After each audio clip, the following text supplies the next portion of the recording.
창세기 18장 26절부터 33절까지 말씀입니다. 여호와께서 이르시되 내가 만일 소돔 성읍 가운데서 의인 50명을 찾으면 그들을 위하여 온 지역을 용서하리라. 아브라함이 대답하여 이르되 나는 티끌이나 재와 같사오나 감히 주께 아뢰나이다. 50의인 중에 5명이 부족하다면 그 5명이 부족함으로 말미암아 온 성읍을 멸하시리이까. 이르시되 내가 거기서 45명을 찾으면 멸하지 아니하리라. 아브라함이 또 아뢰어 이르되 거기서 40명을 찾으시면 어찌하려 하시나이까. 이르시되 40명으로 말미암아 멸하지 아니하리라. 아브라함이 이르되 내 주여 노하지 마옵시고 말씀하게 하옵소서. 거기서 30명을 찾으시면 어찌하려 하시나이까. 이르시되 내가 거기서 30명을 찾으면 그리하지 아니하리라. 아브라함이 또 이르되 내가 감히 내 주께 아뢰나이다. 거기서 20명을 찾으시면 어찌하려 하시나이까. 이르시되 내가 20명으로 말미암아 그리하지 아니하리라. 아브라함이 또 이르되 주는 노하지 마옵소서. 내가 이번만 더 아뢰리이다.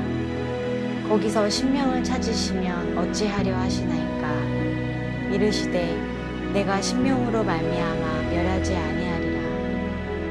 여호와께서 아브라함과 말씀을 마치시고 가시니 아브라함도 자기 곳으로 돌아갔더라. 아멘. 소돔과 고모라를 심판하시려는 하나님께 아브라함이 무언가 항의를 하는데요. 하나님을 향해 항의를 하고 있는 아브라함의 자세는 왜냐고 묻거나 따지는 자세가 아니었습니다. 아브라함이 항의를 하면서 가장 먼저 내뱉은 말은요, 불만이 아닌 하나님을 향한 신앙 고백이었습니다. 하나님은 정의를 행하시는 분이라는 그의 고백이며 찬양이었습니다. 그리고 나서 아브라함 자신이 이해할 수 없었던 부분을 하나님께 질문하며 하나님의 뜻을 묻습니다. 결코 아브라함은 왜냐고 그 이유를 묻거나 따지지 않았습니다. 이렇게 물었어요. 하나님은 분명 정의를 행하시는 분이십니다. 그런 하나님께서 소돔과 고모라의 의인 50명이나 있다면 그래도 그 땅을 멸망시키는 것이 맞습니까? 이 질문의 속뜻은 의인 50명이 있다면 그 땅을 멸망시키지 말아달라는 아브라함의 간청이었습니다. 그리고 이 질문에 대한 하나님의 대답이 오늘 본문의 말씀이에요. 26절입니다.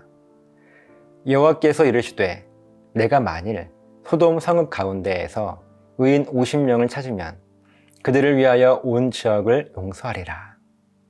이미 아브라함의 신앙 고백을 받으신 하나님께서 아브라함의 요청을 들어주기로 하셨습니다.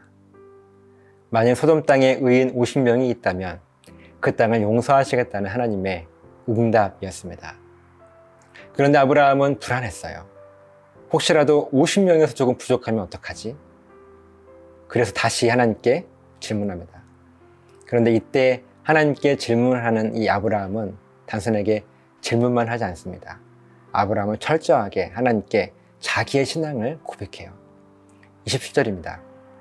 아브라함이 대답하여 이르되 나는 티끌이나 재와 같사오나 감히 주께 아뢰나이다. 질문이 먼저가 아니라 하나님을 향한 신앙 고백, 즉 지금 하나님께 질문하는 자기가 어떤 존재인가 하는 것을 먼저 하나님께 고백해요. 나는 티끌이나 재와 같습니다. 이때 티끌은 흙을 말하는 것이고요, 재는 언제든 날아가 버릴 수 있음을 의미해요.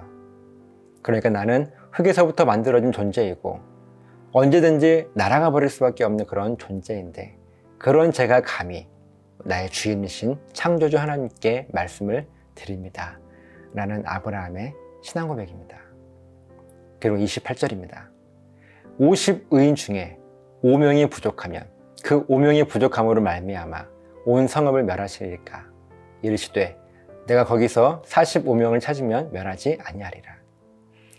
아브라함이 하나님께 묻기를요, 만약에 의인 50명 중에 5명이 부족하다면 그래도 그 땅을 멸망하시겠습니까? 하나님께서 대답하십니다.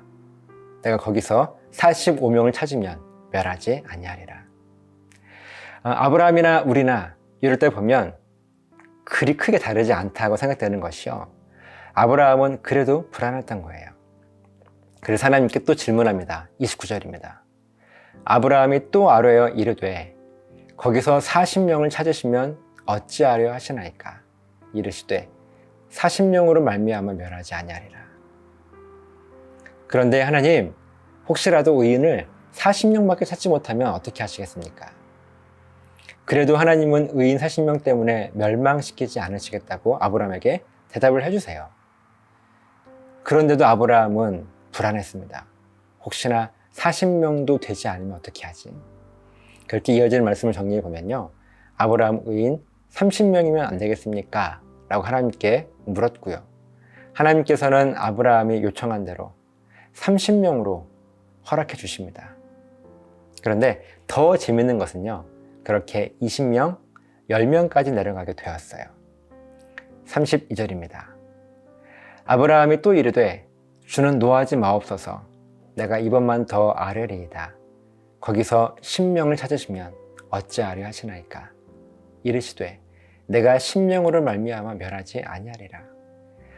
처음에는 의인 50명부터 시작해서 결국은 의인 10명만 있다면 소돔과 고모라를 멸망시키지 않으시겠다고 하나님께서 이 불안해하고 있는 아브라함에게 대답을 해주십니다. 사랑하는 웰컴 가족 여러분, 오늘 말씀을 통해서 우리의 신앙생활의 모습 가운데 한 가지를 좀 점검해 보았으면 좋겠어요. 여러분은요, 하나님께 은혜를 받고 살아가십니까? 아니면 은혜를 구하며 살아가십니까? 이 두 질문의 차이를 아시겠어요? 은혜를 받는다는 것은요, 일단 어떤 일이 벌어지고 있는지 내가 모르고 있으면서 일방적으로 은혜를 받고 난 후에 나중에 그 받은 은혜에 대해서 깨닫게 되는 거예요. 그리고 하나님께 은혜를 구하며 살아가는 삶은요, 오늘 본문에 나타난 아브라함의 모습과 같이 하나님을 향해서는 먼저는 철저하게 신앙 고백을 하며 끊임없이 질문하며 하나님과 깊이 교제하는 것입니다. 그래서 하나님께서 어떤 일을 행하실 것인가 하는 것을 하나님과의 그 친밀함 속에서 이미 내가 알고 있어요. 그렇게 주시는 은혜를 누리는 것입니다. 물론 하나님께 은혜를 받는다는 것 자체도 얼마나 감사한 일입니까? 그러나 더 차원 높은 은혜는요, 단순하게 그 은혜를 받는 것으로만 그치는 것이 아니라 하나님과 더 깊이 교제하면서 하나님께서 하실 일을 우리가 미리 알게 되고요. 어쩌면 함께 하나님의 일들을 상의할 수 있는 이 아브라함과 같은 신앙생활의 모습이 아니겠습니까? 아브라함은 이미 모든 것들을 다 알고 있었어요. 그렇게 하나님을 향하여서 의인 50명이면 좀 안 되겠습니까? 40명이면 안 되겠습니까? 30명, 20명, 10명. 그렇게 하나님께 은혜를 구했던 거예요. 단순하게 하나님께서 베푸시는 그 은혜를 받는 것으로 끝난 것이 아니라 하나님께 그런 은혜들을 구했습니다.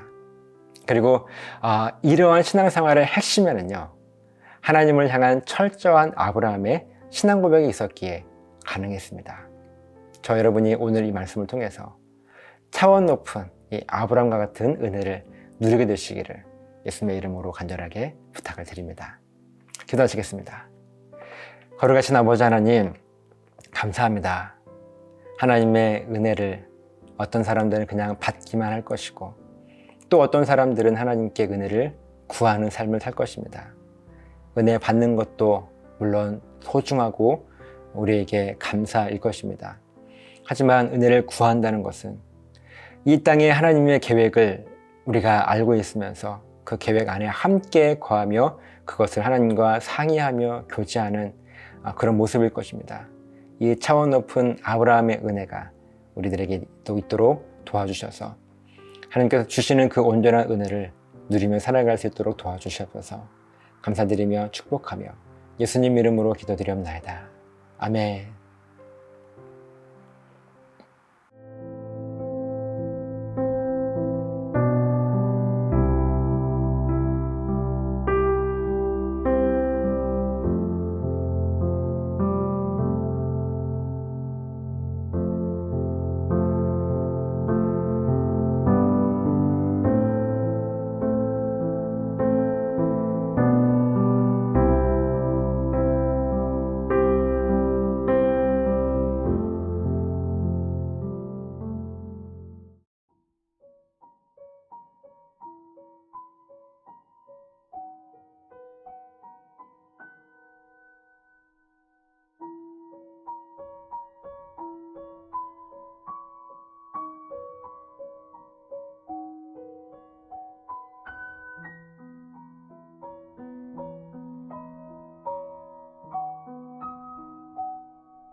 잘 감당하게